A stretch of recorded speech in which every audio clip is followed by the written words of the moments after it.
part is like more descriptive, no numbers, not quantitative, kind of descriptive. I've got some videos to show you, and I hope they all work for us. So what would chemistry be like without studying the atom? So we're kind of starting, this part looks at the small unit we call an atom. You probably already have a sense of what an atom is. We'll talk more about that. But one thing you can say about an atom is that if I have, I just did this for my, kind of quickly for my physical science students. If I have an atom, they all kind of have a similar structure. The center of an atom we call the nucleus. So this dotted area is kind of the center of an atom. We're going to call that the nucleus. And then actually there are three in chemistry. In physics, we talk about more pieces that make up an atom. But we're going to talk about three pieces that make up an atom. I'm going to put a plus there. The pluses are my protons. And they're in the nucleus. And then I'm going to put a 0 here because it has no charge. The zeros are my neutrons. And what other piece am I missing? Electrons, yep. I'll put a negative for my electrons. Okay, and then the electrons are located out here. I'll do this so my negative sign doesn't get lost. So that's an atom. This whole thing is it's pretty simple atom. But what this is saying is I can go ahead and take some energy and I can actually split the atom. That's what we call nuclear chemistry. But in ordinary power breaking things, I can't break it down any smaller. Well, I guess this says I can't break it down any smaller and for it still to be that. Now, I can have atoms that are joined together, like if I have atoms, different metal atoms that are making up this container, I can go ahead and break, but I'm not breaking an atom, I'm just breaking the bond between atoms. Not breaking. All right. So, this is an atom. And all matter is made up of atoms. Now, if you say that you have an element, that means that you have a pure substance and an element, all the atoms are the same. All the atoms are the same. I have a picture of copper coming up, so a blob of copper. They're all cute little copper atoms. So just like an atom, you can't break it down. You can't beat on it and it still maintain its same atom, because like actually, if you do some sort of nuclear fission, then it's not going to be the same element anymore. So you can't break an element down by ordinary means into something else.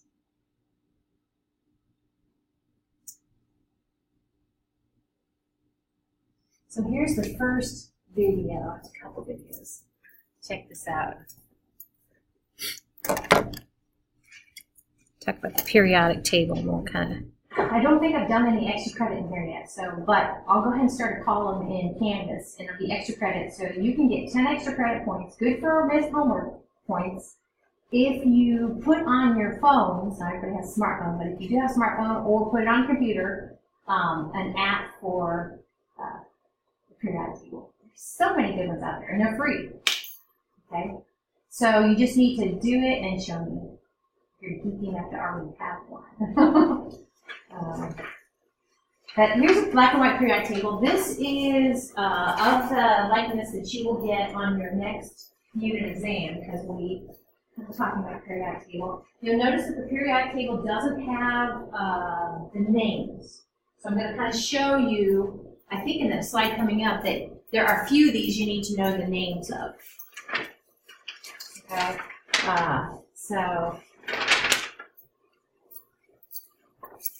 all right. So a lot of times people already have a sense of C is carbon, copper is Cu, cobalt is Co, sodium Na, iron Fe, potassium K. A lot of these kind of come from like Latin roots.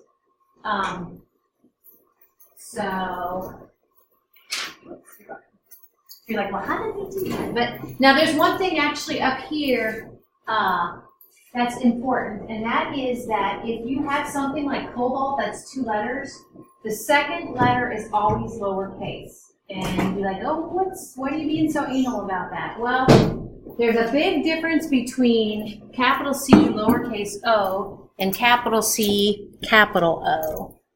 So this is the element cobalt, and of course this you would tell me is carbon monoxide. So this is one atom of cobalt, and this is one atom of carbon, one atom of oxygen. That's just a good example where it's case sensitive, so it really does matter.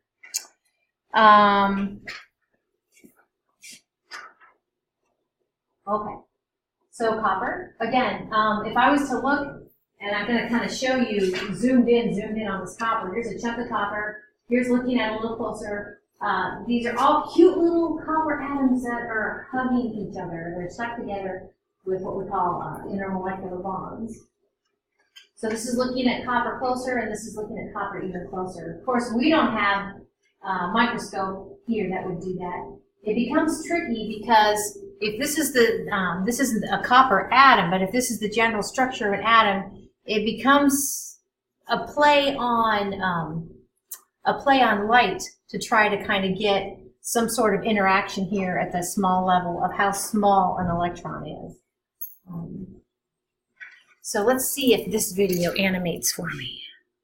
For hydrogen, H, just capital H. Capital H. So if we were to step outside of the Earth, step outside of our solar system and take a bird's eye view at our universe, it turns out hydrogen is the most abundant element. If we were to focus in on the Earth's crust, oxygen is the most abundant. I have a little pie chart to kind of show you this. In this room, as we're breathing in the air, it's like 80-20 nitrogen, oxygen. So nitrogen is the most abundant element that's in our atmosphere. So here's a pie chart kind of showing you the universe. Most of it's hydrogen, and then followed by helium. And then just a sliver is all the other elements. There's a lot of stars have like a large amount of hydrogen.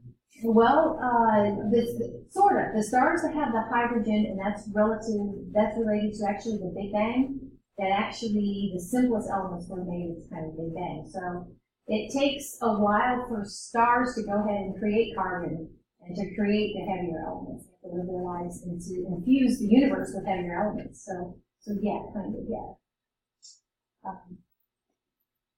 And this is the Earth's crust. I said the most abundant elements: oxygen, silicon, aluminum. Okay. And then actually I have a video to show you this. The human body, and I just think this is kind of gross to think of the human body. We go ahead and we don't leave it in compounds. So of course we have a lot of water in the human body, and water is H2O, so we have a lot of hydrogen and oxygen because of that. But let's see what this video does. I did not preview this, so I hope I'm not. And like the slide said, the elements differ by the number of protons that they have in their nucleus. So I have a slide coming up to kind of, that you'll need to know this, but they're red numbers up here, and on the sheet I gave you, I sometimes just call them the whole numbers. That periodic table I gave you, we have whole integers, and then we have some what called decimal numbers. The whole integer is the number of protons in the nucleus.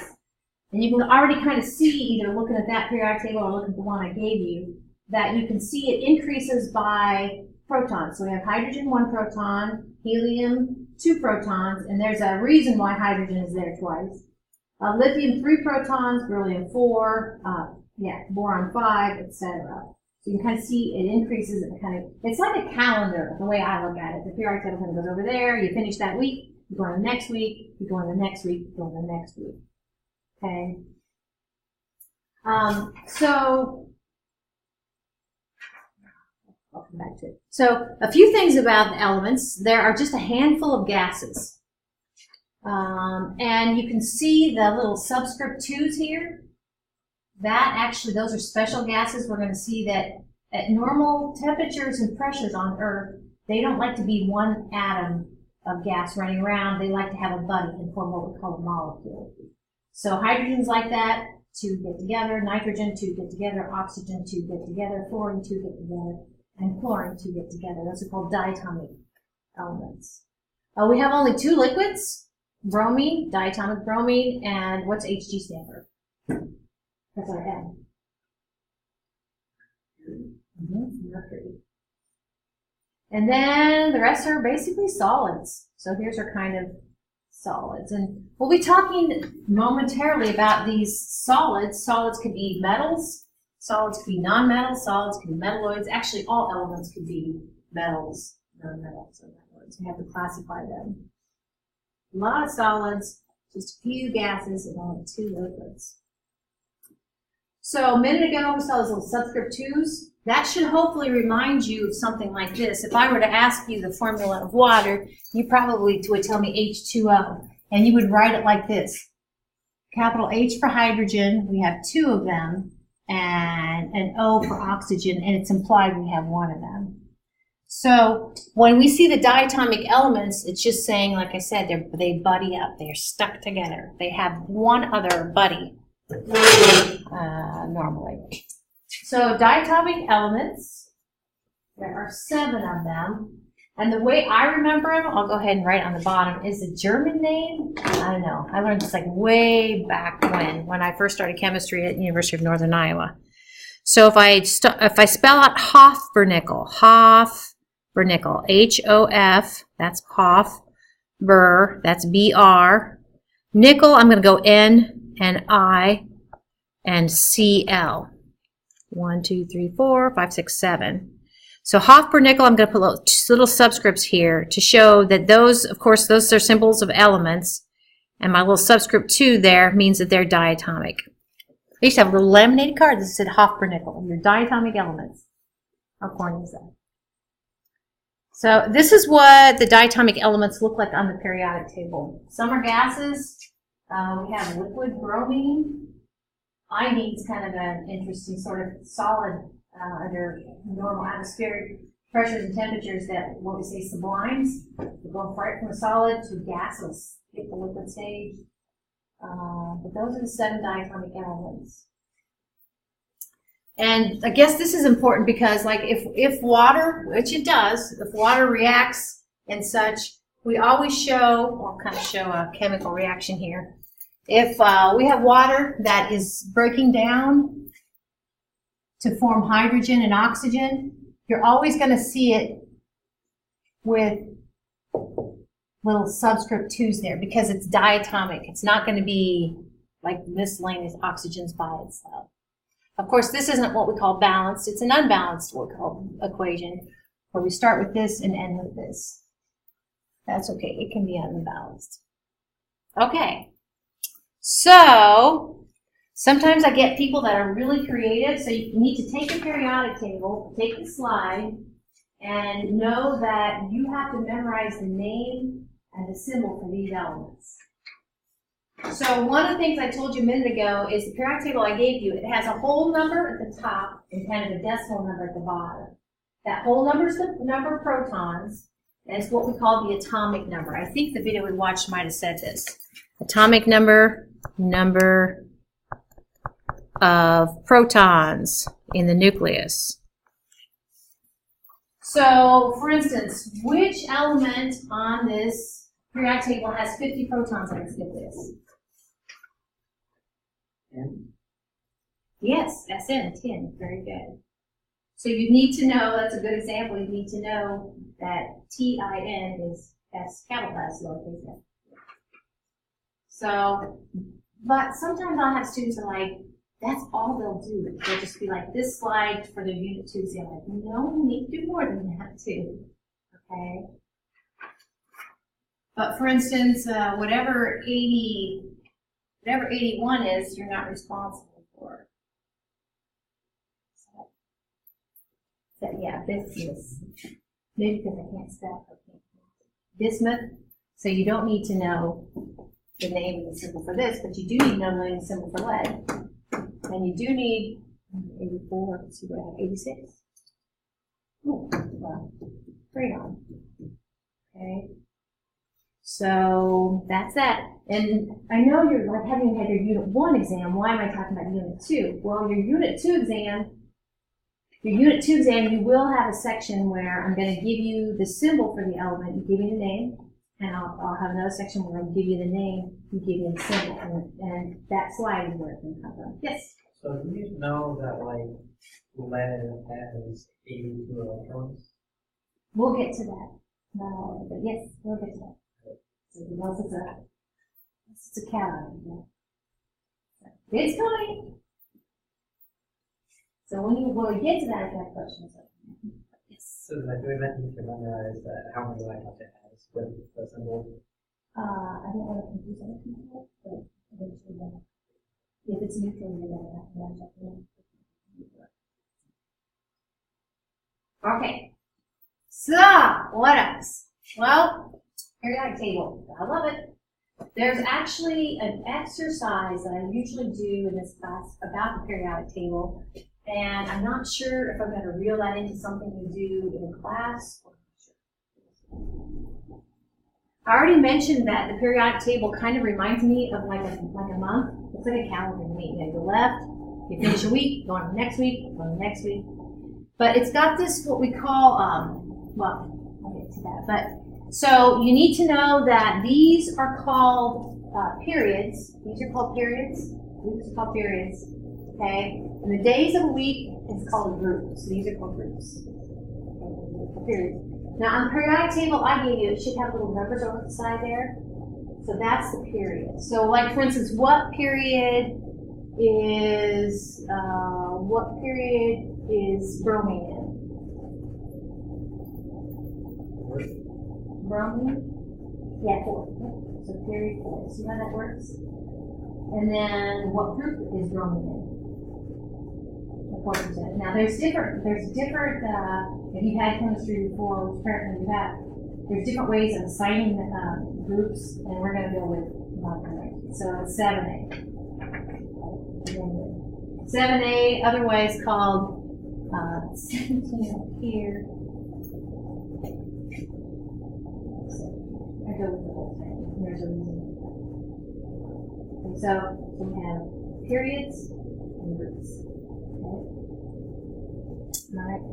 So the law of periodicity again lends itself to me. It's the whole calendar thing. If I were to ask most people what do they do on Sundays, they'd be like, oh, this is generally what I do on Sundays. Okay. What do I do on Mondays? Well, there you go.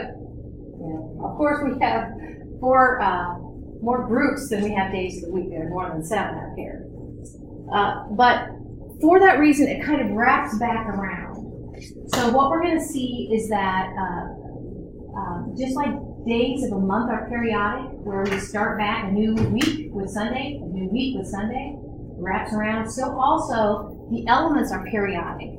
In that, I think it was Dmitry Mendeleev who first figured this out. He actually looked at, I'll pick on these guys. 1A, he's like, man, all those elements behave similarly, and these elements behave similarly.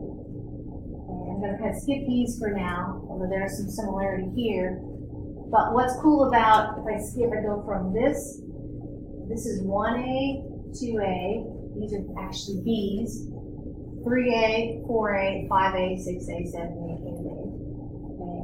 The B guys, they're just a little bit different. They're actually what we call D block and F block, but they're just a little bit different.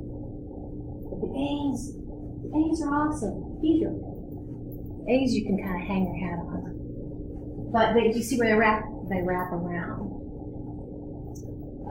Cool. So what else do you need to know about the periodic table? Well, there's the JAG, kind of being animated there in red. So that JAG obviously is shown right here. That's this JAG right here. And that JAG is important, and it separates the metals from the non-metals. Okay?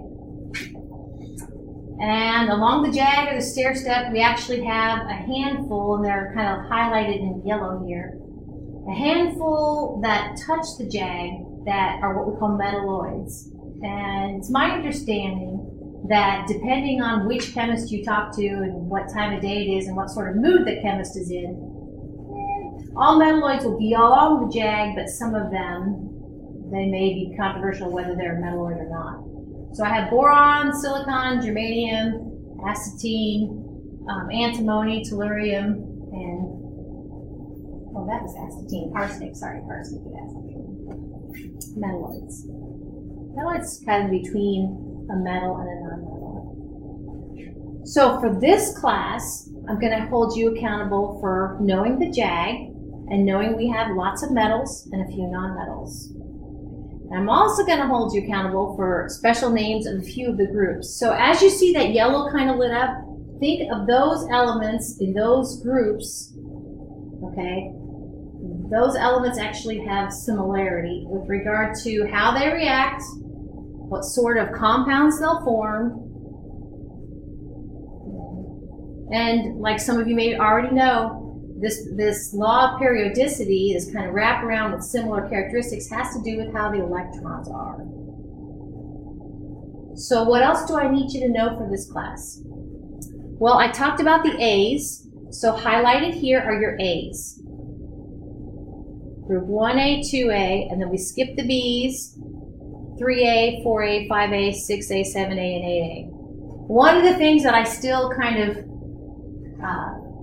I don't know, necessarily struggle, but you can see the JAG, the horizontal, or the little JAG showing you the metals and the non-metals. It actually cuts through some groups, and that's, so the group A elements are called the main group elements.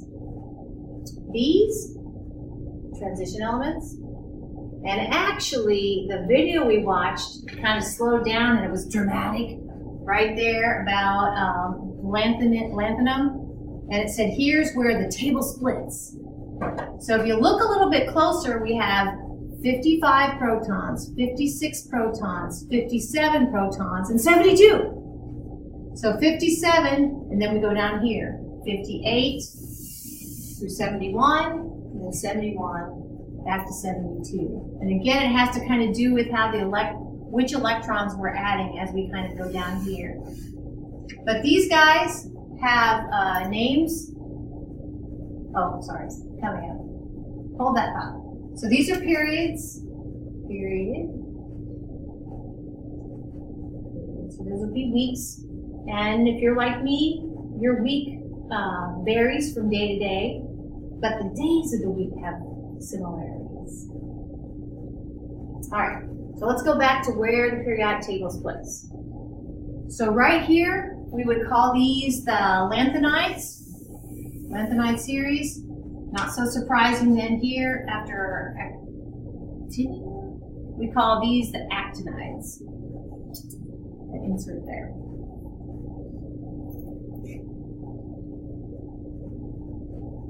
So collectively, these guys down here are sometimes called, these B guys are called the transition metals or transition elements. And these guys are called the intertransition elements.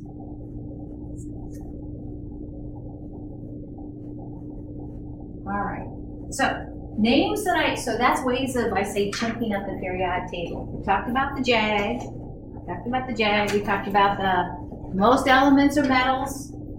Okay, these would be metals too, by the way, metals, non-metals. We talked about the lanthanide and the actinide series down here. Now, you need to know the name of this group actually are called the alkali metals. These guys, 1A, alkali metals. 2A, alkaline earth metals. Nothing for the B's, and I can't remember where I skipped to next. Maybe it goes 7A or 8. Maybe no, I know, I added some slides. 7A are the halogens.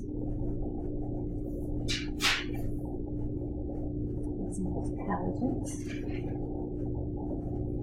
8A, everybody gets real excited about the 8A, because as some of you know, they are what every other element wants to be like, especially with regard to the electrons. So the 8A have three names. They're noble gases, rare gases, and inert gases. Noble because they're noble and rare kind of go together. And inert just means they don't like to play games with anybody else. They don't want to connect to anybody else. They're unreactive in general. So here's kind of a look at the 8A elements in action. So this slide's a little dated. I can probably say right now, I'll just kind of throw this in. If we compare the sheet I gave you with this sheet up here, this was printed in 09, you can see that actually period number 7 has been all fleshed out as of, gosh, has it been a couple years now? Okay, so period 7 now actually has a real live elements down there. How's this work? Okay, so what happens is they are man-made. A lot of these things are man-made. They don't occur in nature. And all you got to do to make a new element, and all you got to do, is basically go ahead and take its nucleus and shove another proton somehow, one way or the other in there. Instead of shoving another proton in the nucleus of a heavy atom already, a lot of times they'll go ahead and take combinations of two kind of heavy atoms and go ahead and squish them together so their nuclei combine to make something else. The catch is that it can be relatively unstable. So at the time in 09, probably these guys, actually the UUs, they were made, but they were very tentative. That's what the UU means. They have to exist for a certain amount of time, and all the chemistry people need to agree that they exist without falling apart. Okay, so that's kind of how that works. So they keep making more, but to finish period 7, that's pretty darn exciting. So just some pictures of some elements. Pictures of some elements. 2 diatomic elements. Remember, bromine's liquid. And I mentioned that iodine has this kind of sublimation sort of thing going on. I think we talked about sublimation before. Remember, sublimation is where it goes from solid to a gas phase. Skips the liquid phase. So that's what you see iodine doing.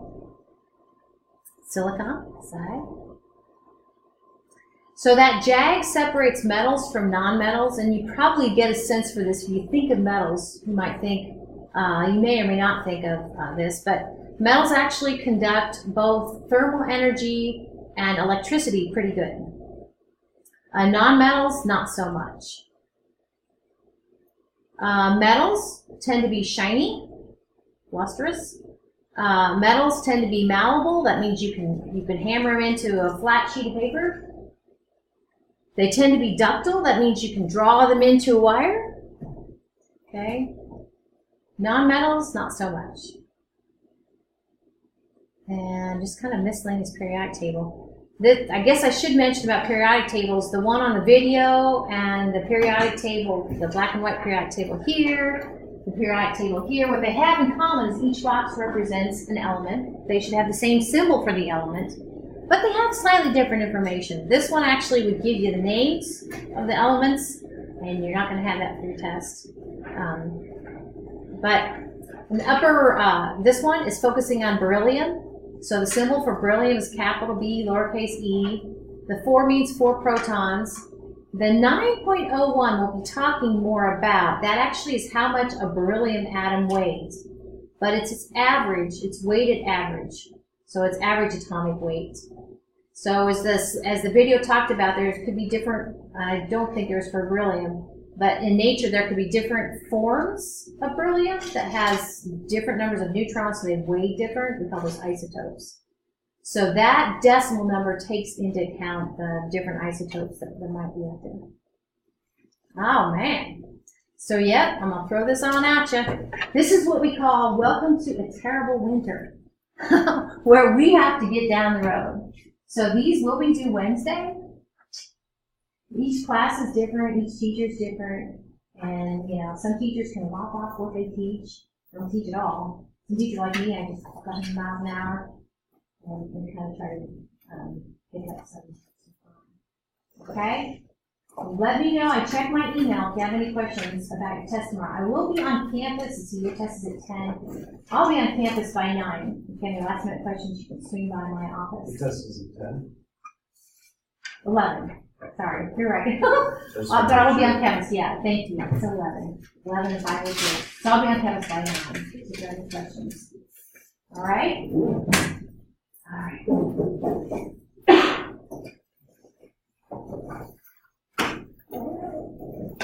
Go in peace. Say my child, but you're not my child.